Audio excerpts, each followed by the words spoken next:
ಗೋವಿಂದೇ ದೇಹಿ ಭಕ್ತಿಂ ಭವತಿ ಚ ಭಗವನ್ ಊರ್ಜಿತಾಂ ನಿರ್ನಿಮಿತ್ತಾಂ ನಿರ್ವ್ಯಾಜಾಂ ನಿಶ್ಚಲಾಂ ತದ್ಗುಣಗಣ ಬೃಹತೀಂ ಶಾಶ್ವತೀಮಾಶುದೇವ ನಾರಾಯಣಂ ನಮಸ್ಕೃತ್ಯ ನರಂ ಚೈವ ನರೋತ್ತಮಂ ದೇವೀಂ ಸರಸ್ವತೀಂ ವ್ಯಾಸಂ ತಥೋ ಜಯಮುದೀರಯೇ ವಿಜಾನತಾಂ ಅವಿತ್ತಸ್ಯ ಮಧ್ವಸ್ಯ ಜಗತಿ ಗುರೋಃ ಪೂರ್ವಾಚಾರ್ಯಮಹಿಷ್ಠಾನಾಂ ಇಯಂ ಪ್ರಣತಿಮಾಲಿಕಾ ಪೂರ್ಣಜ್ಞಾನಾಯ ವಿದ್ಮಹೇ ಪೂರ್ಣಾನಂದಾಯ ಧೀಮಹಿ ತನ್ನೋ ವ್ಯಾಸ ಪ್ರಚೋದಯಾತ್. ಪೂರ್ಣಜ್ಞಾನಾಯ ವಿದ್ಮಹೇ ಪೂರ್ಣಾನಂದಾಯ ಧೀಮಹಿ ತನ್ನೋ ವ್ಯಾಸ ಪ್ರಚೋದಯಾತ್.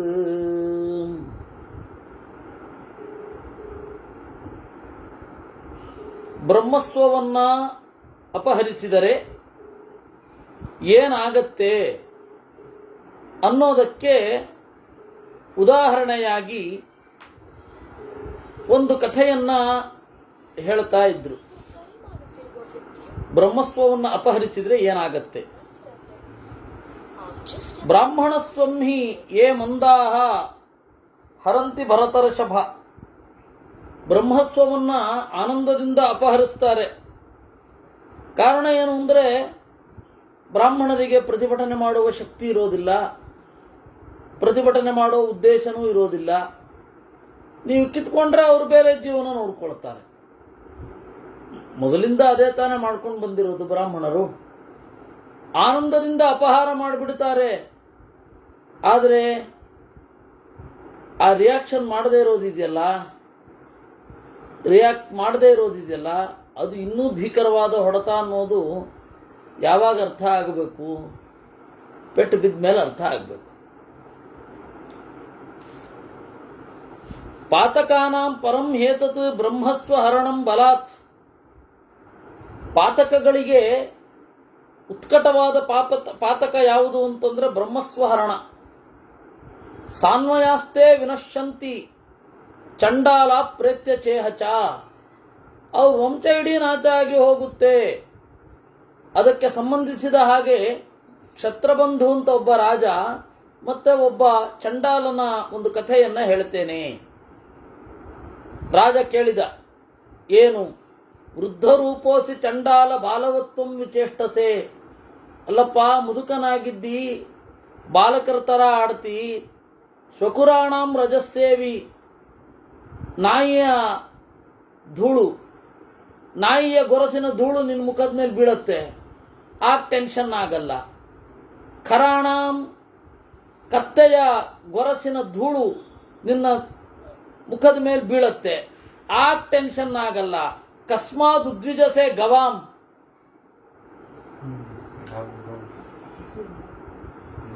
ಹಸುಗಳ ಗೊರಸಿನಿಂದ ಏಳುವ ಧೂಳು ಮುಖದ ಮೇಲೆ ಬೀಳ್ತಾ ಇದ್ದ ಹಾಗೆ ಕೂಡಲೇ ನೀರನ್ನ ಹಾಕಿಕೊಂಡು ಸಿಂಪಡಿಸಿಕೊಳ್ತಿ ಯಾಕೆ?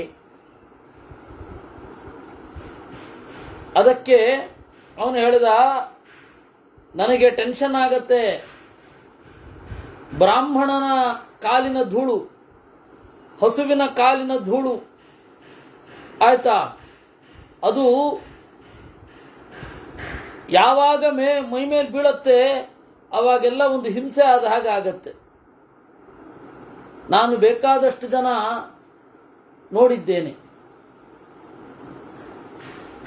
ಸೋಮಂ ಉದ್ಧ್ವಂಸಯಾಮಾಸ ತಂ ಸೋಮಮಭಿಮಂಜುಜಾಃ ಭೃತ್ಯಾನಾಮಪಿ ರಾಜ್ಞಾಂತು ರಜಸಾಧ್ವಂಸಿತಂ ಮಖೇ ತತ್ಪಾನಾತ್ ತದ್ವಿಜಾಃ ಸರ್ವೇ ಕ್ಷಿಪ್ರಂ ನರಕಮಾವಿಶನ್. ಭೃತ್ಯಾನಾಂ ರಾಜ್ಞಾಂ, ಭೃತ್ಯರು ಯಾರು ರಾಜರ ಭೃತ್ಯರಿದ್ದಾರೆ ಅವರಿಗೂ ರಾಜರಿಗೂ ಗೋವಿನ ಮತ್ತೆ ಬ್ರಾಹ್ಮಣರ ಧೂಳು ಮುಸುಕಿದಾಗ ಅವರು ನರಕಕ್ಕೆ ಹೋಗಿದ್ದು ಅಂತ ನನ್ನ ಜಾತಿ ಸ್ಮೃತಿ ಹೇಳ್ತಾ ಇದೆ. ಏನಿದು ಕಥೆ? ದೀಕ್ಷಿತಶ್ಚ ಸರಾಜಾಪಿ ಕ್ಷಿಪ್ರಂ ನರಕಮಾವಿಶತ್ ಸಹತೈರ್ಯಾಜಕೈಸ್ಸರ್ವೈಃ ಬ್ರಹ್ಮಸ್ವಮುಪಜೀವ್ಯತತ್. ಸೋಮ ಅಂತನ್ನುವ ಒಂದು ಬಳ್ಳಿ ಇದೆ. ಆ ಬಳ್ಳಿ ಅದು ಹುಟ್ಟಿದಾಗಲೇ ಅದು ಡಿಕ್ಲೇರ್ಡ್, ಅದು ಬ್ರಾಹ್ಮಣರ ಆಸ್ತಿ,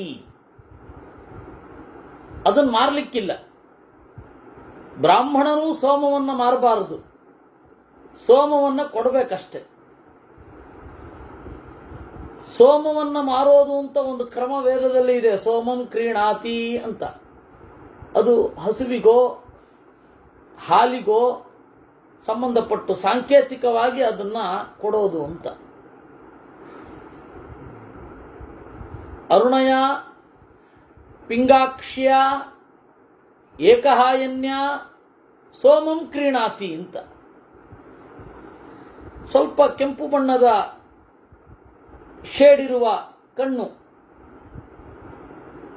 ಅದು ಯಾವ ಹಸುವಿಗೆ ಇದೆಯೋ ಅಂತಹ ಹಸುವನ್ನ, ಅಥವಾ ಸ್ವಲ್ಪ ಕೆಂಪು ಬಣ್ಣದ ಕಲೆ ಇರುವ ಕಂದು ಹಸು ಅಂತ ಏನು ಹೇಳ್ತೇವೆ, ಅದನ್ನ ಕೊಟ್ಟು ಸೋಮವನ್ನು ಸ್ವೀಕಾರ ಮಾಡಬೇಕು. ಹಾಗೆ ಸ್ವೀಕಾರ ಮಾಡಲಿಕ್ಕಿಲ್ಲ, ಮಾಡೋದಾದರೆ ಹೀಗೆ ಮಾಡಬೇಕು. ಅದು ಬಿಟ್ಟು ಬೇರೆ ಹಣ ವಿನಿಮಯಕ್ಕೆ ಸಲ್ಲ. ಇದು ಇರುವಂತಹ ಒಂದು ಕ್ರಮ. ನಮಗೆ ಇರುವ ಸಮಸ್ಯೆ ಏನು ಅಂತ ಹೇಳಿದ್ರೆ,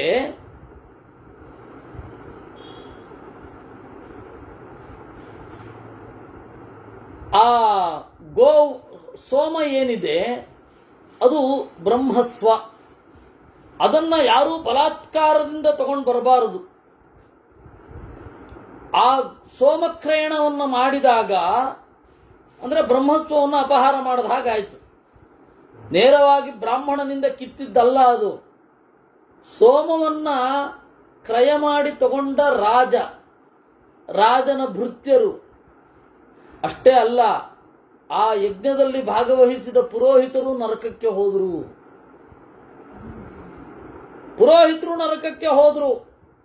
ಏಪಿ ತತ್ರಾ ಪಿಬನ್ ಕ್ಷೀರಂ ಘೃತಂ ದಧಿತಮಾನವಾಹ ಬ್ರಾಹ್ಮಣಾ ಸಹ ರಾಜನ್ಯಾಹ ಸರ್ವೇ ನರಕಮಾವಿಶನ್. ಆ ಯಜ್ಞದಲ್ಲಿ ಯಾರು ಹಾಲು ಕುಡಿದ್ರು, ಯಾರು ತುಪ್ಪವನ್ನು ತಿಂದರು, ಯಾರು ಮೊಸರನ್ನು ಕುಡಿದ್ರು, ಅವರೂ ಕೂಡ ನರಕಕ್ಕೆ ಹೋದರು. ಆ ಕಾಲದಲ್ಲಿ ಅಷ್ಟು ಉಗ್ರವಾದ ಶಿಕ್ಷೆ. ತಪ್ಪು ಸ್ವಲ್ಪ ಆದರೂ ದಂಡ ಜಾಸ್ತಿ. ಬೇರೆ ಯುಗಗಳಲ್ಲಿ ಬಹಳ ತಪ್ಪು ನಡೆದರೂ ಸ್ವಲ್ಪವೇ ಶಿಕ್ಷೆ. ಕಲಿಯುಗದಲ್ಲಿ ಬಹಳ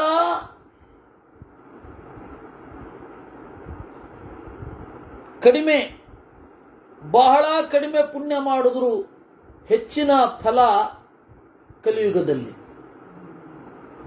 ಬಹಳ ಜಾಸ್ತಿ ಪುಣ್ಯ ಮಾಡಿದ್ರು ಕಡಿಮೆ ಫಲ ಬೇರೆ ಯುಗದಲ್ಲಿ. ಯಾಕೆಂದ್ರೆ ಅದಕ್ಕೆ ಅವಕಾಶ ಇದೆ, ಮಾಡ್ಲಿಕ್ಕೆ ಅವಕಾಶ ಇದೆಯಲ್ಲ. ಆ ಯುಗದಲ್ಲಿ ಚೆನ್ನಾಗಿ ಮಾಡ್ಲಿಕ್ಕೆ ಅವಕಾಶ ಇದೆ. ಅದರಿಂದಾಗಿ ಪುಣ್ಯ ಮಾಡಿದಾಗ ಹೆಚ್ಚು ಫಲ ಇರಲ್ಲ. ಈ ಯುಗದಲ್ಲಿ ಪುಣ್ಯ ಮಾಡೋದು ಬಹಳ ಕಷ್ಟ. ಅದರಿಂದಾಗಿ ಸ್ವಲ್ಪ ಪುಣ್ಯ ಮಾಡಿದ್ರೂ ಹೆಚ್ಚು ಫಲ. ಇದು ದೇವರು ಮಾಡಿರುವ ವ್ಯವಸ್ಥೆ. ಕಲಿಯುಗದ ಮಿಗಿಲು ಅದಕ್ಕಾಗಿ, ಕಲಿಯುಗ ಅದಕ್ಕಾಗಿ ಮಿಗಿಲು. ಯಾಕೆಂದ್ರೆ ಸ್ವಲ್ಪ ಫಲ ಮಾಡಿದ್ರು, ಸ್ವಲ್ಪ ಪುಣ್ಯ ಮಾಡಿದ್ರು ಹೆಚ್ಚಿನ ಫಲ. ಆಚಾರ್ಯರು ಹೇಳ್ತಾರೆ, ಅದು ವೇದ ಹೇಳೋದು ವಾಸ್ತವವಾಗಿ, ಯಂ ಕೃತುಮಧೀತೆ ತೇನ ತೇನ ಅಸ್ಯ ಇಷ್ಟಂ ಭವತಿ ಅಂತ. ಒಂದು ಯಜ್ಞವನ್ನ ಅಧ್ಯಯನ ಮಾಡಿದ್ರೆ, ಯಾವ ಯಜ್ಞ? ಬ್ರಾಹ್ಮಣ ಆರಣ್ಯಕಗಳಲ್ಲಿ ಇರುವ, ವೇದದಲ್ಲಿ ಇರುವ ಒಂದು ಯಜ್ಞ ಮಾಡುವ ಬಗೆಯನ್ನ ತಿಳಿದುಕೊಂಡ್ರೂ ಆ ಯಜ್ಞ ಮಾಡಿದಷ್ಟು ಪುಣ್ಯ ಅಂತ. ಯಂ ಯಂ ಕ್ರತುಂ ಅಧೀತೆ ತೇನ ತೇನ ಅಸ್ಯ ಇಷ್ಟಂ ಭವತಿ ಅಂತ ವೇದ. ಅಂದರೆ ನೀವು ಯಜುರ್ವೇದವನ್ನು ಹಿಡಿದುಕೊಂಡು ವೈದಿಕ ಯಾಗ, ತಾಂತ್ರಿಕ ಯಾಗದ ಬಗ್ಗೆ ತಲೆ ಕೆಡಿಸ್ಕೊಳ್ಬೇಡಿ. ತಾಂತ್ರಿಕ ಯಾಗದ ಬಗ್ಗೆ ತಲೆ ಕೆಡಿಸ್ಕೊಳ್ಳಿ ಪುರೋಹಿತರಿದ್ದಾರೆ, ಅವ್ರಿಗೆ ಬಿಟ್ಟುಬಿಡಿ. ವೈದಿಕ ಯಾಗ, ವೈದಿಕ ಯಾಗಕ್ಕೂ ತಾಂತ್ರಿಕ ಯಾಗಕ್ಕೂ ವ್ಯತ್ಯಾಸ ಇದೆ, ಬೇಕಾಷ್ಟು ವ್ಯತ್ಯಾಸಗಳಿದೆ. ವೈದಿಕ ಯಾಗ ಒಂದನ್ನ ನೀವು ಕ್ರಮಬದ್ಧವಾಗಿ ವೇದದ ಅರ್ಥವನ್ನು ಅನುಸಂಧಾನ ಮಾಡ್ತಾ ಅಧ್ಯಯನ ಮಾಡಿದರೆ ಅದನ್ನು ಮಾಡಿದಷ್ಟು ಪುಣ್ಯ ಅಂತ. ಅದೇ ಕಷ್ಟ ಆಗಿದೆ ಈಗ ನೋಡಿ. ವೇದದ ಅಧ್ಯಯನ ನಾವು ಮಾಡ್ತಾ ಇಲ್ಲ, ಹಾಗಾಗಿದೆ. ಅದರಿಂದ ಈ ಕಲಿಯುಗದಲ್ಲಿ ಇದೊಂದು ಲಾಭ ಇದೆ. ಆಗ ಸ್ವಲ್ಪ ತಪ್ಪು ಮಾಡಿದರೂ ಉಗ್ರವಾದ ಶಿಕ್ಷೆ. ನೋಡಿ, ಸೋಮ ವಿಕ್ರಯವನ್ನ ಮಾಡಿದ ರಾಜನ ಯಾಗದಲ್ಲಿ ಹಾಲು ಉಂಡವರು, ತುಪ್ಪ ಉಂಡವರು ನರಕಕ್ಕೆ ಹೋಗುವ ಹಾಗಾಯಿತು. ಜಗ್ಮುಸ್ತತ್ ಪಯಸಾ ಪುತ್ರಾನ್ ತಥಾ ಪೌತ್ರಾನ್ ವಿಧೂಯತಾನ್ ಪಶೂನ್ ಅವೇಕ್ಷಮಾಣಾನಾಂ ಸಾಧು ವೃತ್ತೇನ ದಂಪತಿ ಅಹಂ ತತ್ರಾವಸಂ ರಾಜನ್ ಬ್ರಹ್ಮಚಾರಿ ಜಿತೇಂದ್ರಿಯ. ಈ ರೀತಿ ಆ ಯಜ್ಞದಲ್ಲಿ ಭಾಗವಹಿಸುವಾಗ ನಾನು ಬ್ರಹ್ಮಚಾರಿಯಾಗಿದ್ದೆ ಅಂತ ನೀ ಚಂಡಾಲ. ಅವನಿಗೆ ಜಾತಿ ಸ್ಮರಣೆ ಇದೆ, ಹೋದ ಜನ್ಮದ ನೆನಪು. ನಮ್ಮ ಈ ಟೆಕ್ನಿಕ್ ಅನ್ನ ಇಟ್ಟುಕೊಂಡೇ ಬೋಧಿಸತ್ವನ ಕಥೆ 700 ಬಂದ್ಬಿಟ್ಟಿದೆ. ಜಾತಕ ಕಥೆಗಳು ಅಂತ ಕರೀತಾರೆ. ಜಾತಕ ಅಂದ್ರೆ ಹುಟ್ಟಿದವ, ಹಿಂದಣ ಜನ್ಮದ ಹುಟ್ಟನ್ನ ಜಾತಕ ಅಂತ ಕರೀತಾರೆ. 700 ಬೌದ್ಧರ ಕಥೆಗಳಿದೆ. ಯಾವ ಯಾವ ಹಂತದಲ್ಲಿ ಬೋಧಿಸತ್ವನ ಅವಸ್ಥೆಯಲ್ಲಿ ಏನೇನು ಮಾಡಿಕೊಂಡು ಅವನು ಕ್ರಮೇಣ ಮೇಲ್ಗಡೆ ಆರೋಹಣವನ್ನು ಹೊಂದಿದ ಅಂತ. ಹೀಗಾಗಿ ಅಹಂ ತತ್ರಾವತಂ ರಾಜನ್, ನಾನು ಹೋದ ಜನ್ಮದಲ್ಲಿ ಒಬ್ಬ ಬ್ರಹ್ಮಚಾರಿಯಾಗಿದ್ದೆ ಅಂತ ನಾ ಚಂಡಾಲ.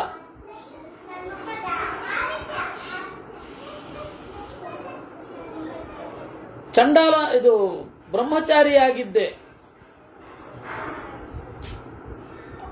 ಭಿಕ್ಷೆಯನ್ನ ಕೇಳುವಾಗ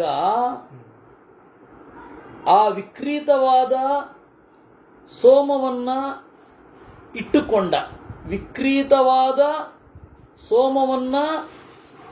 ಇಟ್ಟುಕೊಂಡ ಬ್ರಾಹ್ಮಣನ ಗೋವು ಮತ್ತೆ ಬ್ರಾಹ್ಮಣನ ಧೂಳು ನನ್ನ ಭಿಕ್ಷಾನ್ನದ ಮೇಲೆ ಬಿತ್ತು. ಅದನ್ನು ತಿಂದೆ, ಅದಕ್ಕೆ ನಾನೀಗ ಚಂಡಾಲನಾಗಿದ್ದೇನೆ.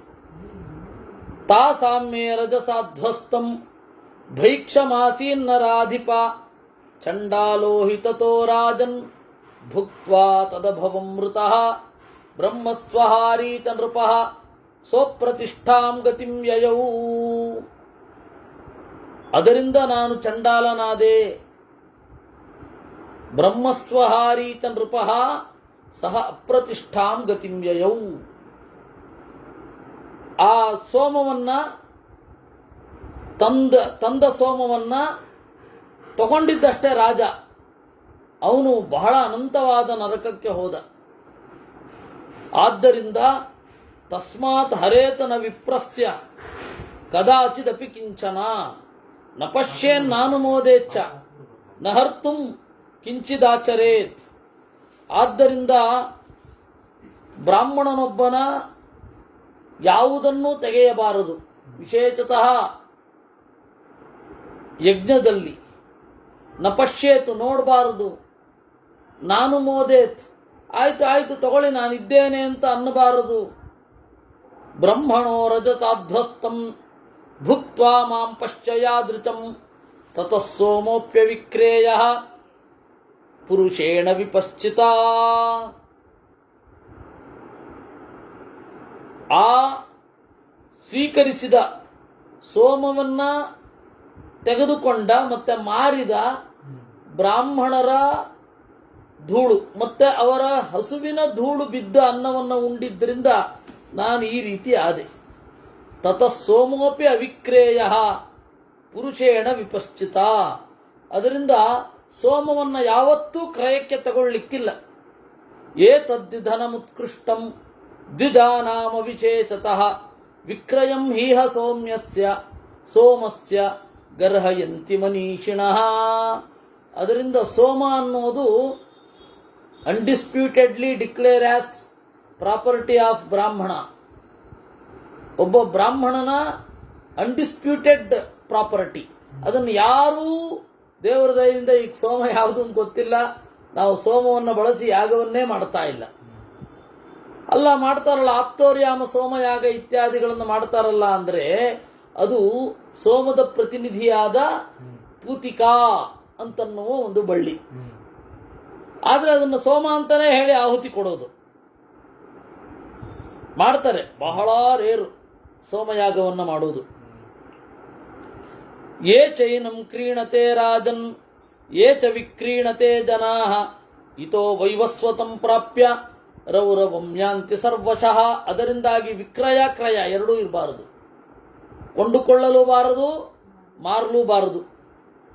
ಸೋಮಂತು ರಜತಾಧ್ವಸ್ತಂ ವಿಕ್ರೀಣನ್ ಬುದ್ಧಿಪೂರ್ವಕಂ ಶ್ರೋತ್ರಿಯೋ ವಾರ್ಧುಶಿರ್ಭೂತ್ವ ಚಿರರಾತ್ರಾಯ ಗಚ್ಚತಿ.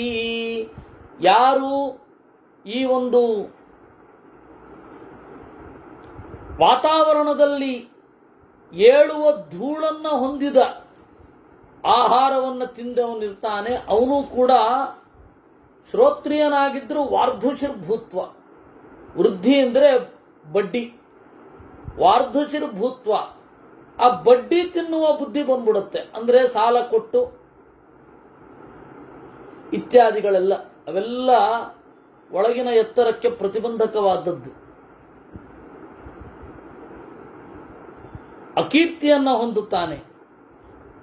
ನಾಯಿಯನ್ನ ಆಧರಿಸಿಕೊಂಡು ಬದುಕುವಂತಹ ದುರ್ಬುದ್ಧಿ ಬರುತ್ತೆ. ಬ್ರಹ್ಮಸ್ವವನ್ನು ಅಪಹಾರ ಮಾಡಿದವ ನರಕಗಳನ್ನು, ಯಾತನಗಳನ್ನು ಅನುಭವಿಸ್ತಾನೆ. ಕ್ರಿಮಿಯಾಗಿ ಹುಟ್ಟುತ್ತಾನೆ. ಮತ್ತೆ ಇದರ ದುರ್ಬುದ್ಧಿ ಏನಾಗತ್ತೆ ಅಂದರೆ, ಸೋಮವನ್ನು ವಿಕ್ರಯ ಮಾಡಿ ಕ್ರಯ ಮಾಡಿದರೆ ಶ್ವಚರ್ಯಾಂ ಅತಿಮಾನಂಚ, ನಾಯಿಯ ಜೊತೆಗೆ ಓಡಾಡುವ ಬುದ್ಧಿ ಬರುತ್ತೆ. ನಾಯಿಯನ್ನ ಕೊಂಡಾಡುವ, ನಾಯಿಯನ್ನ ಎತ್ತರಕ್ಕೆ ಏರಿಸುವ ಬುದ್ಧಿ ಬರುತ್ತೆ. ಅದನ್ನು ರಕ್ಷಣೆಗಾಗಿ ಬಳಸಬಾರದು ಅಂತ ನಾನು ಹೇಳ್ತಾ ಇಲ್ಲ. ಮನುಷ್ಯರಿಗಿಂತ ಅದಕ್ಕೆ ಗೌರವ ಕೊಡಬೇಡಿ ಅಂತನ್ನೋದಷ್ಟೇ ಶಾಸ್ತ್ರದ ಅಭಿಪ್ರಾಯ. ಯಾಕಂದ್ರೆ ಧರ್ಮರಾಜನದ್ದೇ ನಾಯಿ ಇತ್ತು, ಆದರೆ ಅದು ಬೇಟೆ ನಾಯಿ, ಬೇಟೆಗೆ ಮಾತ್ರ ಬಳಸ್ತಾ ಇದ್ರು.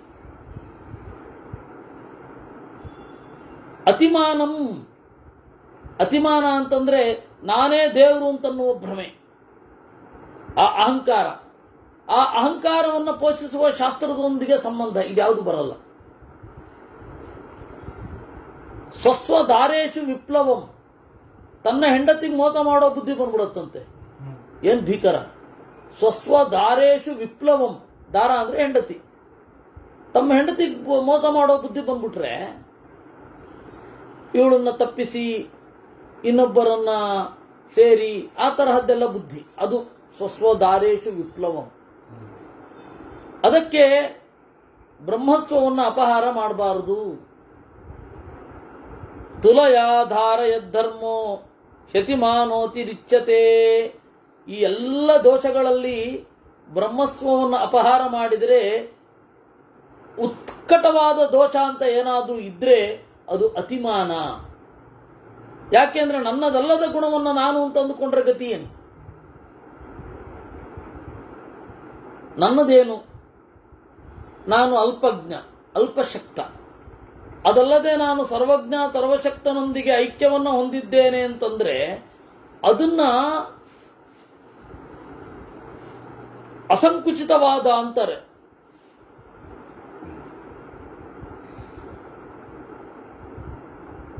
ಅವರವರ ಗುಣ ಅವರವರಿಗೆ, ಅದರಿಂದಾಗಿ ಆ ಗುಣಕ್ಕೆ ತಕ್ಕಂತೆ ಪೂಜೆ ಮಾಡಬೇಕು ಅಂದ್ರೆ ನಿಮ್ದು ಸಂಕುಚಿತ ದೃಷ್ಟಿ. ನೀವು ಒಂದು ಸ್ವಲ್ಪ ಬ್ರಾಡರ್ ಪರ್ಸ್ಪೆಕ್ಟಿವ್ನಲ್ಲಿ ನೋಡಬೇಕು. ಎಲ್ಲರೂ ಒಂದೇ ಅಂತ, ಎಲ್ಲರೂ ಒಂದೇ ಅನ್ನೋದು ಯಾರ ಅನುಭವದಲ್ಲಿಯೂ ಇಲ್ಲ, ಮುಂದೆಯೂ ಬರಲ್ಲ.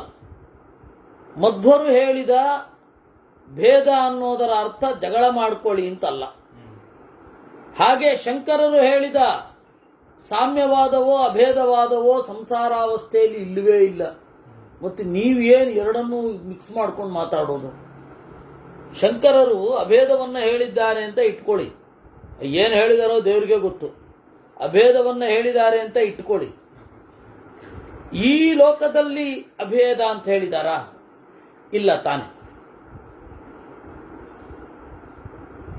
ಆ ಲೋಕದಲ್ಲಿ ಅಭೇದ ಅಂತ ಹೇಳಿದರೆ ಆ ಲೋಕ ಇಲ್ವೇ ಇಲ್ಲ, ಏನೂ ಇಲ್ಲ. ಏನೂ ಇಲ್ಲದ ಸ್ಥಿತಿ ಆಗೋದು ಯಾವಾಗ? ಅದು ಗಮನದಲ್ಲಿಟ್ಕೊಳ್ಳಿ. ವೇದ ಹೇಳಿದೆ ಅದನ್ನ ಅಂತ. ಮಧ್ವರು ಇಲ್ಲಿ ಭೇದ ಇದೆ, ತಾರತಮ್ಯ ಇದೆ ಅಂದರೆ ಅಲ್ಲಿ ತಾರತಮ್ಯ ಅಂದರೆ ಹೈರಾರ್ಕಿ ಅಂತಷ್ಟೇ. ಜಗಳ ಮಾಡ್ಕೊಳ್ಳಿ, ಪಕ್ಷಪಾತ ಇದೆ ಅಂತ ಮಧ್ವರು ಹೇಳಿದ್ದಾರೆ. ಆದರೆ ಮಧ್ವರನ್ನ ಸಂಕುಚಿತ ದೃಷ್ಟಿ ಅಂತಾರೆ. ಅದು ಅನುಭವಕ್ಕೆ ಬರೋದನ್ನ ಹೇಳಿದ್ದಕ್ಕೆ. ಅನುಭವಕ್ಕೆ ಬಾರದ್ದನ್ನ ಹೇಳಿದ್ದನ್ನ ವರ್ಡರ್ ಪರ್ಸ್ಪೆಕ್ಟಿವ್ ಅಂತಾರೆ. ಯಾಕೆ ಅಂದರೆ ಅವರ ಅಹಂಕಾರಕ್ಕೆ ಪೋಷಕವಾಗಿದೆ ಅನ್ನೋದು ಒಂದೇ ಅಂಶ ಬಿಟ್ಟರೆ ಮತ್ತೇನೂ ಇಲ್ಲ. ನಮ್ಮ ಅಹಂಕಾರಕ್ಕೆ ಪೋಷಕವಾದ ಒಂದು ಅಂಶ ಇದೆ. ಏನು? ಎಲ್ಲರೂ ಒಂದೇ ಅಂತ ಈಗ ಹೇಳ್ತಾ ಇದ್ದಾರೆ ಅಂತ. ಅದು ಯಾರಿಗೂ ಅನುಭವಕ್ಕೆ ಬಂದಿಲ್ಲ. ಮತ್ತು ಶಂಕರರು ಹೇಳಿದ್ದು ಇಲ್ಲಿ ಅಲ್ವೂ ಅಲ್ಲ. ಅದರಿಂದಾಗಿ ಅತಿಮಾನೇನ ಮಾಂ ಪಶ್ಯ ಪಾಪಾಂ ಗತಿ ಮುಪಾಗತಂ, ನನಗೆ ಅತಿಮಾನವೂ ಬಂತು, ಆದ್ದರಿಂದಾಗಿ ಈ ಜನ್ಮದಲ್ಲಿ ನೋಡು ಬಣ್ಣ ಮಾಸಿ ಹೋಗಿದೆ, ಕೃಶನಾಗಿದ್ದೇನೆ. ಅಹಂ ವೈ ವಿಪುಲೇ ಜಾತಃ ಕುಲೇ ಧನ ಸಮನ್ವಿತೆ ಪೌರಾಣೇ ಜನ್ಮನಿ ವಿಭೋ ಜ್ಞಾನ ವಿಜ್ಞಾನ ಪಾರಗ. ಇಲ್ಲಿ ತನಕ ಆಗಿತ್ತು ಹೋದ ಬಾರಿ. ಅದರಿಂದಾಗಿ ನಾನು ಹಿಂದಿನ ದಿವಸದ ಗ್ಯಾಪ್ ಇದೆ ಅಂತ ಸಂಕ್ಷಿಪ್ತವಾಗಿ ಮತ್ತೆ ಇದನ್ನು ಹೇಳಿದ್ದು. ನಾನು ಒಂದು ಕಾಲದಲ್ಲಿ ಧನದಿಂದ ಕೂಡಿದ ಒಳ್ಳೆ ಕುಲದಲ್ಲಿ ಹುಟ್ಟಿದ್ದೆ. ಅಭಜಂ ಜಾನಮಾನೋ ಹಿ ದೋಷ ನೇತಾನಹಂ ತದಾ ಸಂರಬ್ಧ ಏವ ಭೂತಾನಾಂ ಪೃಷ್ಠಮಾಂ ತಾನ್ಯಭಕ್ಷಯಂ. ಇನ್ನು ಈ ದೋಷಗಳೆಲ್ಲ ನನಗೆ ಗೊತ್ತಿತ್ತು. ಆದರೂ ಏನಾಗತ್ತೆ ಅನ್ನುವ ಹುಂಬತನದಿಂದ ಪೃಷ್ಠಮಾಂತಾನೆ ಅಭಕ್ಷಯಂ, ಬೆನ್ನು ಹುರಿಯ ಮಾಂಸವನ್ನು ಉಂಡೆ. ಸೋಹಂ ವೈ ವಿದಿತ ಸರ್ವೈ ದೂರಗೋ ಮಲಿನೋವನೆ ಸಾಧೂನಾಂ ಪರಿಭಾವೇಪ್ಸು ವಿಪ್ರಾಣಾಂ ಗರ್ವಿತೋಧನೈ. ಹೋದ ಜನ್ಮದಲ್ಲಿ ಬ್ರಾಹ್ಮಣರ ಹಣವನ್ನು ಸೆಳೆದು ಗರ್ವಿಷ್ಠನಾಗಿ ದೂರದಲ್ಲಿ ಜ್ಞಾನಿಗಳ ಹತ್ತಿರವೇ ಹೋಗದೆ ಅವ್ರನ್ನ ನೋಡಲಿಕ್ಕೂ ಇಷ್ಟಪಡದೆ ದೂರದಲ್ಲಿ ವಾಸ ಮಾಡಿಕೊಂಡಿದ್ದೆ. ಇಮಾಂ ಅವಸ್ಥಾಂ ತಂ ಪ್ರಾಪ್ತಃ ಪಶ್ಯ ಕಾಲಸ್ಯ ಪರ್ಯಯಂ. ಈ ಕಾಲ ನೋಡು ಹೇಗಾಗಿದೆ. ಆದೀಪಿತಮಿವಾಲಾತಂ ಭ್ರಮರೈರಿವ ಚಾರ್ಜಿತಂ ಧಾವಮಾನಂ ಸುಸಂರಬ್ಧಂ ಪಶ್ಯಮಾಂ ರಜಸಾನ್ವಿತಂ. ಈಗ ನೋಡು, ಬೆಂಕಿ ಹೊತ್ಕೊಂಡವನಾಗಿ ಆಗಿದ್ದೇನೆ. ಆದೀಪಿತಂ ಇವ ಆಲಾತಂ. ಆಲಾತ ಅಂತ ಹೇಳಿದ್ರೆ ದೊಂದಿ. ಬೆಂಕಿ ಹೊತ್ತಿಕೊಂಡ ದೊಂದಿಯ ತರಹ ಇದ್ದೇನೆ, ಒಳಗಡೆ ಅನುಭವಿಸ್ತಾ ಇದ್ದೇನೆ. ಭ್ರಮರೈರಿವ ಚಾರ್ಜಿತಂ. ಭ್ರಮರ ದುಂಬಿ ಅದು ಒಂದೇ ಸರ್ತಿ ಮುತ್ತಿ ಭ್ರಮರದ ಕಾಟಕ್ಕೆ ಒಳಗಾಗಿರುವ ಹೂವಿನಂತೆ ಆಗೋಗಿದ್ದೇನೆ. ಒಣಗು ಹೋಗಿದ್ದೇನೆ ಅಂತ ಅರ್ಥ. ಧಾವಮಾನಂ ತುತಂ ರಬ್ಧಂ. ಓಡ್ತಾ ಇದ್ದೇನೆ. ಅನವಶ್ಯಕವಾದ ಸಿಟ್ಟು, ಯಾರ ಮೇಲೆ ಅಂತ ಗೊತ್ತಿಲ್ಲ. ಕಡೆಗೆ ಒಳ್ಳೆ ದಾರಿಯಲ್ಲಿ ಇರೋರ ಮೇಲಲ್ಲೇ ಕಕ್ಕೋದು. ಹೀಗಾಗ್ತಾ ಇದೆ. ಇದೆಲ್ಲ ಬ್ರಹ್ಮಸ್ವವನ್ನು ಅಪಹಾರ ಮಾಡಿದ್ದರ ಫಲ. ಸ್ವಾಧ್ಯಾಯೈಸ್ತು ಮಹಾತ್ಮಾನಂ ತರಂತಿ ಗೃಹಮೇಧಿನಃ ದಾನೈ ಪೃಥಗ್ವಿಧೈಶ್ಚೈವ ವಿಪ್ರಜಾತ್ಯಾಂ ಮನೀಷಿಣಃ. ಸ್ವಾಧ್ಯಾಯದಿಂದ ಎಲ್ಲರೂ ಕಷ್ಟವನ್ನು ದಾಟ್ತಾರೆ.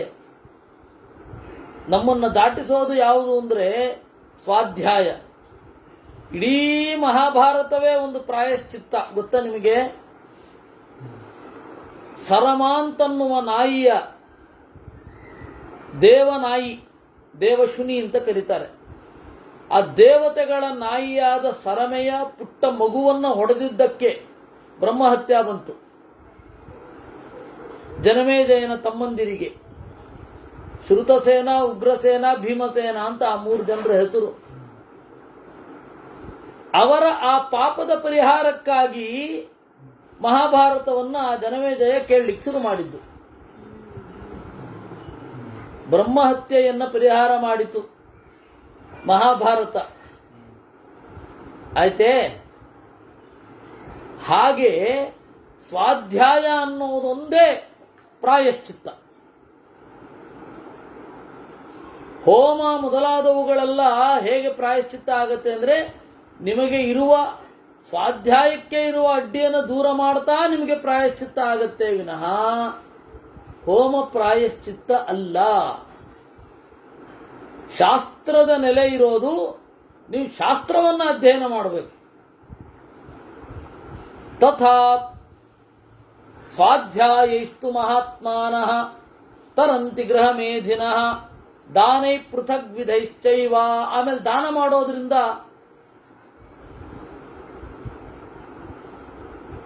ಏನಾಗುತ್ತೆ? ದಾಟ್ತಾರೆ. ಆದರೆ ಬ್ರಾಹ್ಮಣನಾಗಿ ಪಾಪ ಮಾಡಿದರೆ ಸರ್ವಸಂಗ ವಿನಿರ್ಮುಕ್ತಂ ಛಂದಾಂಸಿ ಉತ್ತಾರಯಂತಿ ತಂ. ಬ್ರಾಹ್ಮಣನಾದವ ಪಾಪ ಮಾಡಿದರೆ ವೇದವೇ ದಾರಿ, ವೇದವೇ ಗುರಿ, ವೇದವೇ ದಿಕ್ಕು. ವೇದದ ಮೂಲಕವೇ ನಿಮ್ಮ ದುಃಖಗಳನ್ನು ಪರಿಹಾರ ಮಾಡಿಕೊಳ್ಬೇಕು. ಪಾರಾಯಣ ಮಾಡುವ ಮೂಲಕವೇ, ಬೇರೆ ಯಾವ ದಾರಿಯೂ ಇಲ್ಲ. ಶಾರ್ಟ್ ಕಟ್ ಇದೆಯಾ ಬ್ರಾಹ್ಮಣರಿಗೆ? ವೇದಾಧ್ಯಯನ ಬಿಟ್ಟು ಬೇರೇನು ಇಲ್ಲವೇ ಇಲ್ಲ. ನೀವು ವೇದಾಧ್ಯಯನ ಮಾಡ್ತಿರೋ, ಒಂದೇ ಒಂದು ಸೂಕ್ತವಾದರೂ ಆಗಿರಲಿ ಪಾರಾಯಣ ಮಾಡಿ, ಒಂದು ರುಕ್ಕಾಗಿರಲಿ ಪಾರಾಯಣ ಮಾಡಿ, ಗಾಯತ್ರಿ ಮಂತ್ರ ಆದರೂ ಆಗಿರಲಿ ಪಾರಾಯಣ ಮಾಡಿ.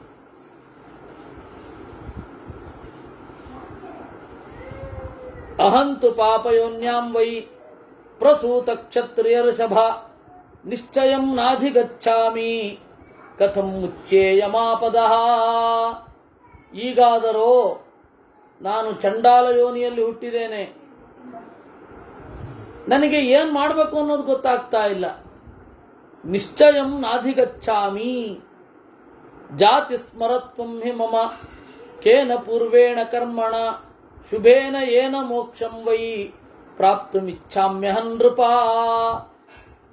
ಯಾವುದೋ ಪೂರ್ವಕರ್ಮದಿಂದ ನಾನು ಜಾತಿಸ್ಮರಣೆಯನ್ನು ಹೊಂದಿದ್ದೇನೆ. ಯಾವ ಪುಣ್ಯದಿಂದ ನಾನು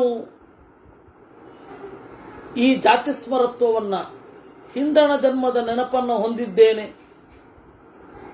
ಯಾವುದರಿಂದ ನಾನು ಬಿಡುಗಡೆಯಾಗಬಲ್ಲೆ? ತ್ವಮ್ಮಮೇಹ ಪ್ರಪನ್ನಸ್ಯ ಸಂಶಯಂ ಬ್ರೂಹಿ ಪೃಚ್ಛತಃ ಚಂಡಾಲತ್ವಾತ್ ಕಥಮಹಂ ಮುಚ್ಚೇಯಮಿತಿ ಭಾರತ. ನಿನಗೇನಾದರೂ ಗೊತ್ತೇ ಯಾವುದರಿಂದ ನಾನು ಬಿಡುಗಡೆ ಆಗ್ತೇನೆ ಅಂತ ರಾಜನಿಗೆ ಕೇಳಿದ. ರಾಜ ಚಂಡಾಲ ವೃತ್ತಾತ್ ತಪ್ತಸ್ತ್ವಂ ಏನ ಮೋಕ್ಷಮವಾಪ್ಸ್ಯಸಿ ದತ್ವಾ ಶರೀರಂ ಕ್ರವ್ಯಾದ್ಭ್ಯೋ ರಣಾಗ್ನೋ ದ್ವಿಜ ಹೇತುಕೇ. ಆ ರಾಜ ಹೇಳಿದ, ನೀನು ಸೈನ್ಯಕ್ಕೆ ಸೇರು. ಧರ್ಮದ ಹಿನ್ನೆಲೆಯಲ್ಲಿ, ಧರ್ಮ ಅಂದರೆ ಸರಿಯಾಗಿ ತಿಳಿದು, ಏನು ಅಂತಲೇ ತಿಳಿಯದೆ ಅಲ್ಲ, ಜ್ಞಾನಿಗಳ ಪರವಾಗಿ ಹೋರಾಡು. ಅಲ್ಲಿ ನೀನು ದೇಹವನ್ನು ತ್ಯಾಗ ಮಾಡಿದರೆ ಅಥವಾ ಬ್ರಾಹ್ಮಣರ ಸೇವೆ ಮಾಡಿದರೆ ಮೋಕ್ಷ ಅಂದರೆ ಪಾಪದಿಂದ ಬಿಡುಗಡೆ. ಈ ರೀತಿಯಾಗಿ ಹೇಳಿದಾಗ ಆ ಚಂಡಾಲ ಏನು ಮಾಡಿದ? ಅಲ್ಲಿಗೆ ಹೊರಟ. ತಸ್ಮಾತ್ ಒಳ್ಳೆಯ ಗತಿಯನ್ನು ಹೊಂದಿದ. ತಸ್ಮಾದ್ ರಕ್ಷಂ ತ್ವಯಾ ಪುತ್ರ ಬ್ರಹ್ಮಸ್ತ್ವಂ ಭರತರಜಭ ಯದಿಚ್ಛಸಿ ಮಹಾಬಾಹೋ ಶಾಶ್ವತೀಂ ಗತಿಮುತ್ತಮಾಂ. ಅದರಿಂದಾಗಿ ನಿನಗೆ ಒಳ್ಳೆಯದಾಗಬೇಕು ಅಂತಂದರೆ ಬ್ರಹ್ಮಸ್ವವನ್ನು ಬಿಡು. ಜ್ಞಾನಿಗಳು ಅನುಭವಿಸಬೇಕಾದ ಒಂದು ಸ್ವತ್ತನ್ನ ನೀನು ಅನುಭವಿಸಬೇಡ. ಬ್ರಹ್ಮಸ್ವ ಅನ್ನೋ ಬ್ರಾಹ್ಮಣನಿಗೂ ತಾಪತ್ರಯವೇ ಅನ್ನುವಲ್ಲಿಗೆ 91ನೇ ಅಧ್ಯಾಯ ಆಯಿತು. ಇನ್ನು ಏನು ಅಂದರೆ, ಗೋವಿನ ಧೂಳು, ಬ್ರಾಹ್ಮಣರ ಧೂಳು ಮುಖಕ್ಕೆ ಮುಸುಕಿದಾಗ ಗಾಬರಿಯಿಂದ ಅವನು ಮುಖ ತೊಳ್ಕೊತಾ ಇದ್ದ ನೀರಿನಿಂದ. ಅದೇ ಕುದುರೆ, ಇದು ಕತ್ತೆ, ನಾಯಿಯ ಧೂಳು ಮುಸುಕಿದಾಗ ಏನೂ ಆಗ್ತಾನೆ ಇರಲಿಲ್ಲ. ಇದ್ರ ಬಗ್ಗೆ ಮೊನ್ನೆ ದಿಲೀಪ್ ಅವರು ಪ್ರಶ್ನೆ ಕೇಳಿದ್ರು. ಇವಾಗ ಬಂದಿದ್ದಾರೆಲ್ಲ ಗೊತ್ತಿಲ್ಲ ಇವಾಗ, ಯಾಕೆ ಇದು ಏನು ಕಥೆ ಇದು ಅಂತ. ಅವನಿಗೆ ಹೋದ ಜನ್ಮದ ನೆನಪು. ಅಲ್ಲಿ ಆಗಿದ್ದೇನು ಅಂದರೆ, ಸೋಮ ವಿಕ್ರಯ ಮಾಡಿದ ಸೋಮವನ್ನ ದುಡ್ಡು ಕೊಟ್ಟು ತೆಗೆದುಕೊಂಡು ಮತ್ತು ಮಾರಿದ ಬ್ರಾಹ್ಮಣರ, ಗೋವು ಮತ್ತೆ ಬ್ರಾಹ್ಮಣರ ಅವರಿಬ್ಬರು, ಅವ್ರ ಧೂಳು ಮುಖ ಇವನು ತಿನ್ನುವ ಆಹಾರದ ಮೇಲೆ ಬಿದ್ದಿತ್ತು. ಅದರ ಇಂಪ್ರೆಷನ್ ಅವನು ಕಾಡಿಸ್ತಾ ಇತ್ತು. ಅದರಿಂದಾಗಿ ಇಲ್ಲಿ ಏನೋ ಸಂಕಟ. ಮುಖದ ಮೇಲೆ ಬ್ರಾಹ್ಮಣ ಮುಂದೆ ಹೋಗ್ತಾ ಇರ್ಬೇಕಾದ್ರೆ ಧೂಳು ಬೀಳೋದು, ಗೋವುಗಳು ಸಾಯಂಕಾಲ ಹಟ್ಟಿಗೆ ಬರುವಾಗ ಗೋಧೂಳಿ ಅಂತ, ಅವಾಗ ಗೋಧೂಳಿ ಅಂತ, ಆ ಗೋಧೂಳಿ ಬರ್ತಾ ಇದ್ದಾಗ ಮುಖದ ಮೇಲೆ ಏನಾದ್ರು ಬಿದ್ದರೆ ಅದು ಹಿಂದಿನ ಜನ್ಮದ ಅಸ್ಪಷ್ಟವಾದ ನೆನಪು ಹೋಗಿ ಮುಖ ತೊಳ್ಕೊಂಡ್ಬಿಡ್ತಾ ಇದ್ದ, ಹಿಂಸೆ ಆಗ್ತಾ ಇತ್ತು. ವಾಸ್ತವವಾಗಿ ಅದು ಒಳ್ಳೇದು, ಆದರೆ ಹಿಂದಿನ ಜನ್ಮದ ಬ್ಯಾಡ್ ಇಂಪ್ರೆಷನ್ನಿಂದ ಅವನಿಗದು ಏನು ಮಾಡಬೇಕು ಅಂತ ಗೊತ್ತಾಗ್ತದೆ, ಹೋಗೋದು ಮುಖ ತೊಳ್ಕೊಂಡ್ಬಿಡೋದು, ಹಾಗೆ ಮಾಡ್ತಾ ಇದ್ದ. ಇವತ್ತಿಗೂ ಏನೇನೋ ಕಾರಣಗಳಿರುತ್ತೆ. ಆ ಬಾಲ್ಯದಲ್ಲಿ ಆದ ಒಂದು ಘಟನೆಗಳೇ ನಮ್ಮನ್ನು ಕೆಲವೊಮ್ಮೆ ನಿಯಂತ್ರಿಸುತ್ತೆ. ನಾನು ಎಷ್ಟೋ ಬಾರಿ ಎಣ್ಣೆ ಹಚ್ಚಬೇಕು ತಲೆಗೆ ಅಂತ ಅನ್ಕೋತೇನೆ, ಎಣ್ಣೆ ಹಚ್ಚಲಿಕ್ಕಾಗಲ್ಲ. ಕಾರಣ ಏನು ಅಂದರೆ, ನನಗೆ ಬಾಲ್ಯದಲ್ಲಿ ಎಣ್ಣೆ ಹಚ್ಕೊಂಡಿದ್ದಕ್ಕೆ ಬಿದ್ದ ಪೆಟ್ಟು ಯಾವ ಪರಿ ಪೆಟ್ಟು ಬಿದ್ದಿತ್ತು ಅಂದರೆ, ಇವತ್ತಿಗೂ ಕೂಡ ಹಚ್ಕೋಬೇಕು ಅಂತಿರ್ತೀನಿ, ಹಚ್ಕೊಂಡೇ ಇರಲ್ಲ. ಹಾಗಾಗತ್ತೆ. ಅದರಿಂದ ಅದೇ ರೀತಿ ಇಂಪ್ರೆಷನ್ ಅವನು ಬಂದು. ಹೀಗೆ 91ನೇ ಅಧ್ಯಾಯ. ಯುಧಿಷ್ಠಿರ ಏಕೋ ಲೋಕ ಸುಕೃತಿನಾಂ ಸ್ವರ್ಗೇ ಲೋಕೆ ಪಿತಾಮಹ ಉತ ತತ್ರಾಪಿ ನಾನಾತ್ವಂ ಸರ್ವಂ ಬ್ರೂಹಿ ಕುರುದ್ವಹ. ಯುಧಿಷ್ಠಿರ ಕೇಳ್ತಾನೆ, ಅಜ್ಜ, ಎಲ್ಲ ಪುಣ್ಯಕ್ಕೂ ಪುಣ್ಯವಂತರಿಗೂ ಒಂದೇ ಲೋಕವೋ, ಅಲ್ಲಿಯೂ ಬಹಳ ಲೋಕ ಇದೆಯೋ? ಒಂದೊಂದು ಒಳ್ಳೊಳ್ಳೆ ಕೆಲಸಕ್ಕೆ ಒಂದೊಂದು ಒಳ್ಳೊಳ್ಳೆ ಲೋಕ ಇದೆಯಾ? ಹೇಗೆ ಹೇಳಿ ಅಂತ.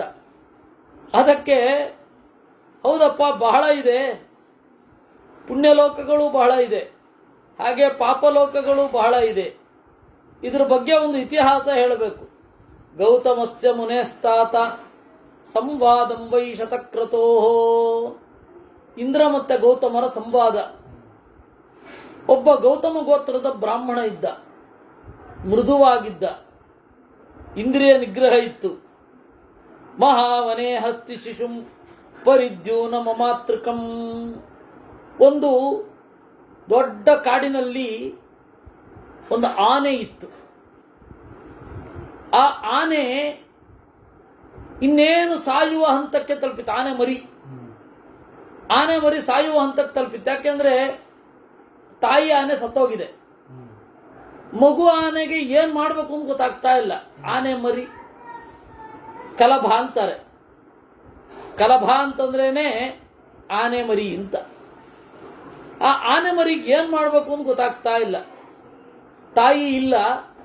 ಅಂತಹ ಆನೆ ಮರಿಯನ್ನು ನೋಡಿ ಕರುಣೆಯಿಂದ ಅದು ಬದುಕುವಂತೆ ಮಾಡಿದ. ಆ ಆನೆ ಮರಿಯನ್ನ, ಆ ಮರಿ ಆನೆ ಕ್ರಮೇಣ ದೊಡ್ಡ ಆನೆ ಆಯಿತು. ಸೋತ ದೀರ್ಘೇಣ ಕಾಲೇನ ಬಭೂವಾತಿ ಬಲೋ ಮಹಾನ್ ತಂ ಪ್ರಭನ್ನಂ ಮಹಾದೀರ್ಘಂ ಪ್ರಸೂತಂ ಸರ್ವತೋ ಮದಂ ಧೃತರಾಷ್ಟ್ರ ಸ್ವರೂಪೇಣ ಶಕ್ರೋ ಜಗ್ರಾಹ ಹಸ್ತಿನಂ. ಏನು ಮಾಡಿದ? ಅವತ್ತಿನ ಕಾಲಕ್ಕೆ ಒಬ್ಬ ರಾಜ ಇದ್ದ, ಧೃತರಾಷ್ಟ್ರ ಅಂತ. ಇಂದ್ರ ಏನು ಮಾಡಿದ? ಆ ಧೃತರಾಷ್ಟ್ರನ ರೂಪದಲ್ಲಿ ಬಂದ. ಧೃತರಾಷ್ಟ್ರ ಅನ್ನೋದು ಅವತ್ತಿನ ಕಾಲದಲ್ಲಿ ಕಾಮನ್ ನೇಮ್. ದುರ್ಯೋಧನ, ಭೀಮಸೇನ ಇದೆಲ್ಲ ಕಾಮನ್ ನೇಮ್. ಇವಾಗ ರಾಘವೇಂದ್ರ ರಾವ್, ಮಂಜುನಾಥ ರಾಯ ಇದ್ದ ಹಾಗೆ, ಅಷ್ಟು ಕಾಮನ್ ನೇಮ್ ಇದೆ.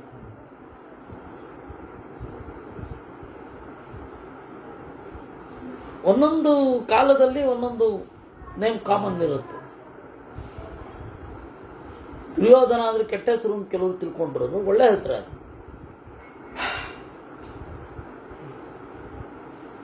ಅವನು ಆ ಧೃತರಾಷ್ಟ್ರ ಅಂತನ್ನುವ ರಾಜನ ವೇಷವನ್ನು ಹಾಕಿಕೊಂಡು ಬಂದು ಆ ಆನೆಯನ್ನು ಹಿಡ್ಕೊಂಡ. ಹ್ರಿಯಮಾಣಂ ಚ ತಂ ದೃಷ್ಟ್ವಾ ಗೌತಮ ಸಂಶಿತವ್ರತಃ ಅಭ್ಯಭಾಷತ ರಾಜಾನಂ ಧೃತರಾಷ್ಟ್ರಂ ಮಹಾತಪಾಹ. ಆ ಮದೋದ್ಧತವಾದ ಆನೆಯನ್ನ ಪಳಗಿಸಿ ಸೈನ್ಯಕ್ಕೆ ತೆಗೆದುಕೊಳ್ಳಬಹುದು ಅಂತನ್ನುವ ಕಾರಣದಿಂದ ಆ ಆನೆಯನ್ನು ಇವನು ಸ್ವೀಕಾರ ಮಾಡಿದ. ಅವಾಗ ಗೌತಮನಿಗೆ ಆಶ್ಚರ್ಯ ಆಯಿತು. ನಾನು ಬೆಳೆಸಿದ ಮರಿ ಆನೆಯನ್ನ ಈ ದೇಶದ ರಾಜ ತಗೊಂಡು ಹೋಗ್ತಾನೆ. ಅವನು ಗೊತ್ತಿಲ್ಲ ಇದು ಧೃತರಾಷ್ಟ್ರನ ವೇಷದಲ್ಲಿರುವ ಇಂದ್ರ ಅನ್ನೋದು ಗೊತ್ತಿಲ್ಲ ಅವನಿಗೆ. ಮಾಹಾರ್ಷೀರ್ ಹಸ್ತಿನಂ ಪುತ್ರಮೇನಂ ದುಃಖಾತ್ ಪುಷ್ಟಂ ಧೃತರಾಷ್ಟ್ರ ಕೃತಜ್ಞ ಮೈತ್ರಂ ಸತಾಂ ಸಪ್ತಪದಂ ವದಂತಿ ಮಿತ್ರದ್ರೋಹೋ ನೇಹ ರಾಜನ ಸ್ಪೃಶೇತ್ವಾಂ. ಓ ರಾಜನೇ, ಧೃತರಾಷ್ಟ್ರನೇ, ನನ್ನ ಮಗುವೆನಿಸಿದ ಈ ಮರಿಯಾನೆಯನ್ನು ಒಯ್ಯಬೇಡ. ಇದು ನನ್ನ ಸೊತ್ತು. ನಾವಿಬ್ಬರು ಮಿತ್ರರಾಗಿಲ್ಲವೇ? ಎಷ್ಟು ಹೆಜ್ಜೆ ನಡೆದಿಲ್ಲ? 7 ಹೆಜ್ಜೆ ನಡೆದ್ರೆ ಗೆಳೆಯ ಅಂತಾರೆ. ಅವಾಗ ಹೆಂಡತಿ ಜೊತೆಗೆ ಮಾತ್ರ 7 ಹೆಜ್ಜೆ ಹಾಕಿ ಗೆಳೆತನ ಅನಿಸ್ಕೋತಾರಲ್ಲ. ಅಗ್ನಿಸಾಕ್ಷಿಯಾಗಿ ಗಂಡಸರು ಮಾಡ್ತಾ ಇದ್ರು. ಇದನ್ನೂ ಜೋರಾಗಿ ಬಾಯಲ್ಲಿ ಹೇಳಲಿಕ್ಕಿಲ್ಲ. ಇವತ್ತು ಏನೆಲ್ಲಿಗೂ ಹೊರಟೋಗ್ತಾರೆ. ಭೀಕರ ಸಮಸ್ಯೆಗಳು ಇವಾಗೆಲ್ಲ. ಅದರಿಂದ ಅವಾಗ ನೋಡಿ, ಸುಗ್ರೀವ ಮತ್ತೆ ರಾಮ ಅಗ್ನಿಸಾಕ್ಷಿಕವಾಗಿ ಮೈತ್ರಿ ಮಾಡಿಕೊಂಡ್ರು, ಒಪ್ಪಂದ ಅದು. ಹಾಗೆ ನಾವಿಬ್ರು ಮಾಡ್ಕೊಂಡಿದ್ದೀವಿ. 7 ಹೆಜ್ಜೆ ಅಲ್ಲ, ಬೇಕಾಷ್ಟು ಹೆಜ್ಜೆ ನಡೆದು ಬಿಟ್ಟಿದ್ದೀವಿ. ಇರ್ಲಿ, ನಮ್ಮಿಬ್ಬರಲ್ಲಿ ಗೆಳೆತನ ಇದೆ, ಮಿತ್ರದ್ರೋಹ ಮಾಡಬಾರದಲ್ವಾ?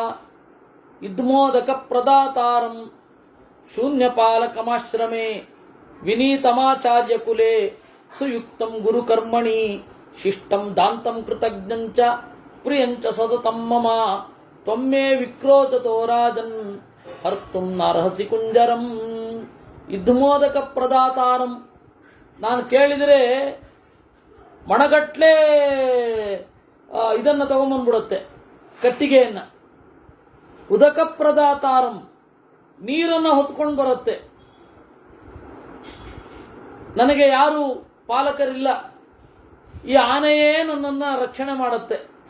ವಿನೀತಮಾಚಾರ್ಯ ಕುಲೆ, ಗುರುಕುಲದಲ್ಲಿ ಇರುವ ವಿನೀತನ ಹಾಗೆ ಈ ಆನೆ ಇದೆ.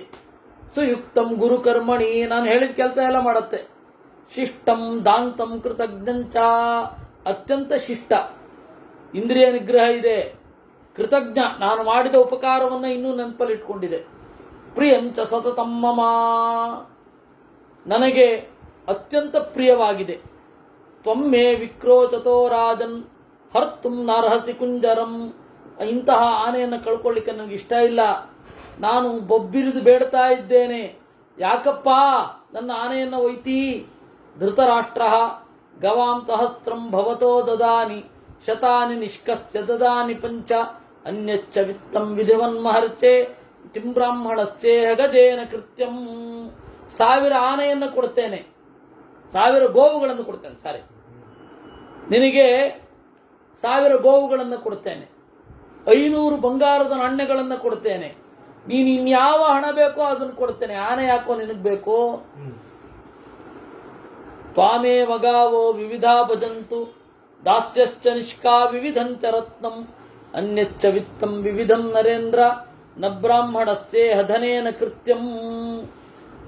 ನಿನ್ನ ಆನೆ, ನಿನ್ನ ಗೋವುಗಳನ್ನು ನೀನೇ ಇಟ್ಕೋ, ನಿನ್ನ ದಾಸಿಯರನ್ನು ನೀನೇ ಇಟ್ಕೋ, ನಿನ್ನ ನಾಣ್ಯ ನಿನಗೇ ಇರಲಿ, ಇನ್ನೇನೇನು ಹಣ ಇದೆ ಎಲ್ಲ ನೀನೇ ಇಟ್ಕೋ, ನನಗೆ ಹಣ ತಗೊಂಡು ನಾನೇನು ಮಾಡಲಿ?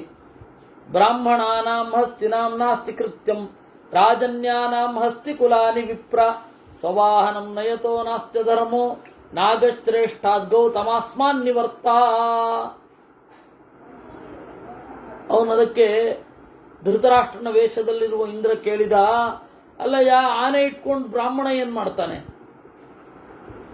ರಾಜರಿಗೆ ಹಸ್ತಿ ಅಂತನ್ನೋದು, ಆನೆ ಅಂತನ್ನೋದು ಅವರ ಸೊತ್ತು. ನಮ್ಮ ವಾಹನ ನಾವು ತಗೊಂಡು ಹೋಗ್ತಾ ಇದ್ದೀವಿ. ನಿಮಗೆ ಹೇಗೆ ಸೋಮ ಅಂತನ್ನೋದು ಸಹಜವಾದ ಹಣವೋ, ಅನ್ಡಿಸ್ಪ್ಯೂಟೆಡ್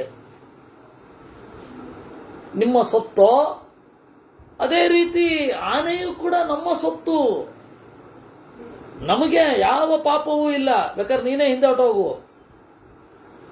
ಯತ್ರ ಪ್ರೇತೋನಂದತಿ ಪುಣ್ಯಕರ್ಮ ಯತ್ರ ಪ್ರೇತ ಶೋಚತಿ ಪಾಪಕರ್ಮ ವೈವಸ್ವತಸ್ಯ ಸದನೆ ಮಹಾತ್ಮನಃ ತತ್ರ ತ್ವಾಹಂ ಹಸ್ತಿನಂ ಯಾಚಯಿಷ್ಯೇ. ಅಲ್ಲ, ಎಲ್ಲಿ ಪುಣ್ಯವನ್ನು ಮಾಡಿದವರು ಸಂತೋಷಗೊಳ್ಳುತ್ತಾರೋ, ಎಲ್ಲಿ ಪಾಪವನ್ನು ಮಾಡಿದವರು ದುಃಖಗೊಳ್ಳುತ್ತಾರೋ, ಅಂತಹ ವೈವಸ್ವತಸ್ಯ ಸದನೆ ಮಹಾತ್ಮನಃ ಯಮನ ಮನೆಯಲ್ಲಿ ಬೇಕಾದರೂ ನಿಂತು ಬೇಡುತ್ತೇನೆ, ನನ್ನ ಆನೆಯನ್ನು ನನಗೆ ಕೊಡು. ಯೇ ನಾಸ್ತಿಕಾ ನಿಷ್ಕ್ರಿಯಾ ಶ್ರದ್ಧದಾನಾ ಪಾಪಾತ್ಮಾನಶ್ಚೇಂದ್ರಿಯಾರ್ಥೇ ನಿಸೃಷ್ಟಾ ಯಮಸ್ಯ ತೇ ಯಾತನಾಂ ಪ್ರಾಪ್ನುವಂತಿ ಪರಂ ಗಂತಾ ಧೃತರಾಷ್ಟ್ರೋ ನ ತತ್ರ. ಅದಕ್ಕೆ ಧೃತರಾಷ್ಟ್ರ ಹೇಳ್ತಾನೆ, ಅಂದ್ರೆ ನಿನ್ನ ಅಭಿಪ್ರಾಯ ಏನು? ಆನೆಯನ್ನು ಕೊಡದೆ ಹೋದ್ರೆ ನಾನು ಯಮಲೋಕಕ್ಕೆ ಹೋಗ್ತೇನೆ ಅಂತನಾ? ಯಮಲೋಕಕ್ಕೆ ಹೋಗುವಂತಹ ಕರ್ಮ ನಂದೇನಿದೆ? ಯಾಕಂದ್ರೆ ನಾನು ಕರೆಕ್ಟ್ ಆಗಿದ್ದೇನೆ, ನಾನು ನಾಸ್ತಿಕನಲ್ಲ, ನಿಷ್ಕ್ರಿಯನಲ್ಲ, ಶ್ರದ್ಧೆ ಇರುವವ, ಪಾಪಾತ್ಮನಲ್ಲ, ಇಂದ್ರಿಯ ಹೇಳಿದ ಹಾಗೆ ಕೇಳುವವನಲ್ಲ. ಯಮಸ್ಯ ತೇ ಯಾತನಾಂ ಪ್ರಾಪ್ನುವಂತಿ. ಅವರೆಲ್ಲ ಯಮಯಾತನೆಯನ್ನು ಹೊಂದುತ್ತಾರೆ, ನಾನಲ್ಲ. ಅದರಿಂದಾಗಿ ಧೃತರಾಷ್ಟ್ರ ಹೊಂದೋದಿಲ್ಲ, ತಗೊಂಡ್ರೇನೀಗ? ವೈವಸ್ವತಿ ಸಂಯಮನಂಚ ನಾಮ ಯತ್ರಾನೃತಂ ಪ್ರೋಚ್ಯತೆ ಯತ್ರ ಸತ್ಯಂ ತತ್ರಾಬಲಾನ್ ಬಲಿನೋ ಘಾತಯಂತಿ ತತ್ರ ತ್ವಾಹಂ ಹಸ್ತಿನಂ ಯಾಚಯಿಷ್ಯೇ. ಅದಕ್ಕೆ ಅವನು ಹೇಳಿದ, ಹೌದು, ಯಮಲೋಕಕ್ಕೆ ಯಾರು ಹೋಗ್ತಾರೆ ಗೊತ್ತಾ? ಯತ್ರ ಅನೃತಂ ಪ್ರೋಚ್ಯತೆ ಯತ್ರ ಸತ್ಯಂ. ಸುಳ್ಳಿಗೆ ಶಿಕ್ಷೆ ಅಂತ ಹೇಳಿ ಯಾವ ಲೋಕ ಇದೆಯೋ, ಸತ್ಯವನ್ನು ತಿರುಚೋದು ಎಲ್ಲಿ ಅಪರಾಧವೋ, ಎಲ್ಲಿ ಬಲಿಷ್ಠರು ದುರ್ಬಲರನ್ನ ಕೊಲ್ತಾರೋ ಅಂತವರು ಹೋಗ್ತಾರೆ. ಈಗ ನೀನು ಅದರಲ್ಲಿ ಎರಡಿದೆ. ಒಂದು, ನಿನ್ನದಲ್ಲದ ಸೊತ್ತನ್ನು ನೀನು ಎತ್ಕೊಂಡು ಹೋಗ್ತಾ ಇದ್ದಿ. ಎರಡನೆಯದ್ದು, ದುರ್ಬಲನಾದ ನನ್ನನ್ನು ಬಲಿಷ್ಠನಾಗಿ ನೀನು ಕಾಡ್ತಾ ಇದ್ದಿ. ಅದರಿಂದಾಗಿ ನೀನು ಅಲ್ಲಿಗೆ ಹೋಗ್ತಿ. ಅಲ್ಲಿ ನಿಂತು ಹೇಳ್ತಾ ಇದ್ದೇನೆ ಅಂದ್ರೆ ಅಲ್ಲಿಗೆ ಹೋಗ್ಬೇಡ ಅಂತ ಹೇಳ್ತಾ ಇದ್ದೇನೆ. ನನಗೆ ಆನೆ ಕೊಟ್ಟು ಬಿಡು. ಜ್ಯೇಷ್ಠಾಂ ತ್ವತಾರಂ ಪಿತರಂ ಮಾತರಂಚ ಗುರುನ್ಯಥಾ ಮಾನಯಂತಶ್ಚರಂತಿ ತಥಾ ವಿಧಾನೇ ಚ ಲೋಕೋ ಮಹರ್ಚೆ ಪರಂ ಗಂತಾ ಧೃತರಾಷ್ಟ್ರೋ ನ ತತ್ರ. ಯಾರು ಹಿರಿಯಕ್ಕನನ್ನು ಗೌರವಿಸುವುದಿಲ್ಲ, ಯಾರು ತಂದೆ ತಾಯಿಗಳನ್ನು ಗೌರವಿಸುವುದಿಲ್ಲ, ಯಾರು ವಿದ್ಯಾಪ್ರದರನ್ನು ಗೌರವಿಸುವುದಿಲ್ಲ, ಅವರಲ್ಲಿಗೆ ಹೋಗ್ತಾರೆ. ನಾನೇ ಯಾಕೆ ಹೋಗಲಿ? ನನ್ನ ಹಕ್ಕನ್ನು ನಾನು ತಗೊಳ್ತಾ ಇದ್ದೇನೆ, ನಾನು ಹೋಗೋ ಅಗತ್ಯ ಇಲ್ಲ. ಅದರಿಂದಾಗಿ ಇವನಲ್ಲಿಗೆ ಹೋಗಲ್ಲ. ಮಂದಾಕಿನಿ ವೈಶ್ರವಣಶ್ಚ ರಾಜ್ಞೋ ಮಹಾಭೋಗ ಭೋಗಿನಶ್ಚ ಪ್ರವೇಶ್ಯ ಗಂಧರ್ವಯಕ್ಷೈರಕ್ಷರೋಭಿಶ್ಚ ದುಷ್ಟ ತತ್ರ ತ್ವಾಹಂ ಹಸ್ತಿನಂ ಯಾಚಯಿಷ್ಯೇ. ಅದಕ್ಕೆ ಹಾಗಾದ್ರೆ ಉಲ್ಟಾ ಕೇಳ್ತೇನೆ, ನಿನಗೆ ನನ್ನಿಂದ ಏನ್ ಬೇಕು?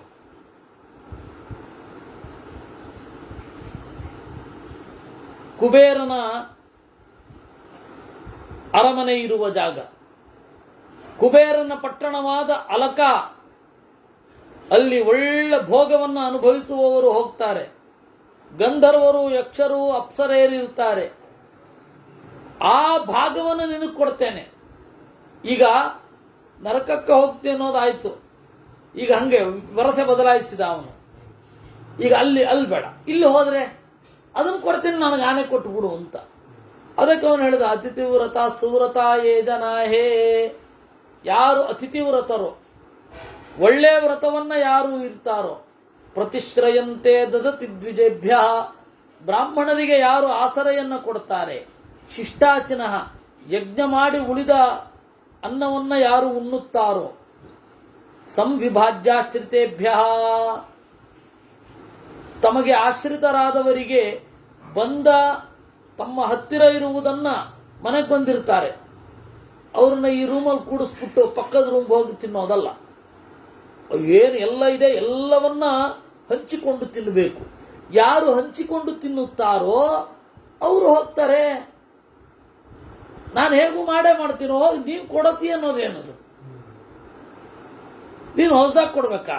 ಈಗಾಗಲೇ ನನಗದಿದೆ, ಆನೆ ಕೊಡಲ್ಲ ಅಂತ. ಮೇರೌ ನಗೆ ಯದ್ವನಂ ಚಾತಿ ರಮ್ಯಂ ಸುಪುಷ್ಪಿತಂ ಕಿನ್ನರಿ ಗೀತ ದುಷ್ಟಂ ಸುದರ್ಶನ ಯತ್ರ ಜಂಬೂರ್ ವಿಚಾಲ ತತ್ರ ತ್ವಾಹಂ ಹಸ್ತಿನಂ ಯಾಚಯಿಷ್ಯೆ. ಸರಿ, ಇನ್ನೊಂದು ವಾರ ಕೊಡುತ್ತೇನೆ ನಿನಗೆ. ಏನು? ಮೇರು ಪರ್ವತದಲ್ಲಿ ಅತ್ಯಂತ ಅದ್ಭುತವಾದ ಕಾಡು ಇದೆ. ಅಲ್ಲಿ ಕಿನ್ನರೆಯರ ಹಾಡು ಮನೋಹರವಾಗಿ ಕೇಳಿಸ್ತಾ ಇರುತ್ತೆ. ಅಲ್ಲಿ ಜಂಬೂನೇರಳೆ ಮರ ಇದೆ. ಆ ಮರದ ದೊಡ್ಡ ಜಂಬೂನೇರಳೆ ಒಡೆದ ನದಿ ಹರಿದಿದೆ. ಅದಕ್ಕೆ ಅದನ್ನು ಜಾಂಬೂನದ ಅಂತ ಕರೀತಾರೆ. ಜಂಬೂದ್ವೀಪ ಅಂತ ಅದಕ್ಕೆ ಕರೀತಾರೆ. ಆ ಜಂಬೂದ್ವೀಪದಲ್ಲಿ, ಇದು ಜಂಬೂದ್ವೀಪದ ಭಾಗವೇ, ಪುಟ್ಟ ಭಾಗ. ಆ ಜಂಬೂದ್ವೀಪದಲ್ಲಿ ನೀನು ಸುಖವಾಗಿ ಇರುವಂತೆ ಆಗಲಿ ಆನೆಯನ್ನು ಬಿಟ್ಟುಕೊಡು. ಯೇ ಬ್ರಾಹ್ಮಣ ಮೃದವಸ್ಸತ್ಯಶೀಲಾ ಬಹುಶ್ರುತಾಸ್ತರ್ವಭೂತಾಭಿರಾಮಾ ಯೇ ಧೀಯತೆ ಸೇತಿಹಾತಂ ಪುರಾಣಂ ಮಧ್ವಾಹುತ್ಯ ಜುಫ್ಫತಿ ತದ್ವಿಜೇಭ್ಯ. ಈಗಾಗಲೇ ನಾನು ಹೋಗ್ತೀನೋ ಅಲ್ಲಿ. ಯಾರು ಬ್ರಾಹ್ಮಣರಿರ್ತಾರೆ, ಮೃದುಗಳಿರ್ತಾರೆ, ಯಥಾರ್ಥವಾಗಿ ಮಾತನಾಡ್ತಾರೆ, ಬಹಳ ಶಾಸ್ತ್ರಶ್ರವಣ ಮಾಡಿರ್ತಾರೆ, ಎಲ್ಲ ಜೀವರಿಗೆ ಆನಂದವನ್ನು ಕೊಡ್ತಾರೆ, ಯಾರು ಇತಿಹಾಸ ಪುರಾಣಗಳನ್ನು ಅಧ್ಯಯನ ಮಾಡ್ತಾರೆ, ಯಾರು ಜೇನುತುಪ್ಪವನ್ನ ಎಲ್ಲರಿಗೂ ಹಾಕ್ತಾರೆ ಅಂತವ್ರು ಹೋಗ್ತಾರೆ. ಈಗಾಗಲೇ ನಾನು ಮಾಡ್ತಾ ಇದ್ದೀನಿ, ಅದು ನೀನೇನು ಕೊಡೋದು? ನೀನು ಕೊಡದೆ ಹೋದ್ರು ನಾನು ಅಲ್ಲಿಗೆ ಹೋಗ್ತೀನಿ. ತಥಾ ವಿಧಾನಾಮೇ ತಲೋಕೋ ಮಹರ್ತೆ ಪರಂ ಗಂತ ಧೃತರಾಷ್ಟ್ರೋ ನ ತತ್ರ ಯದನ್ನತ್ಯೆ ವಿವಿಧಂ ಸ್ಥಾನಮಸ್ತಿ ತದ್ಬ್ರೂಹಿ ತ್ವಂ ತ್ವರಿತೋ ಹೇತಯಾಮಿ.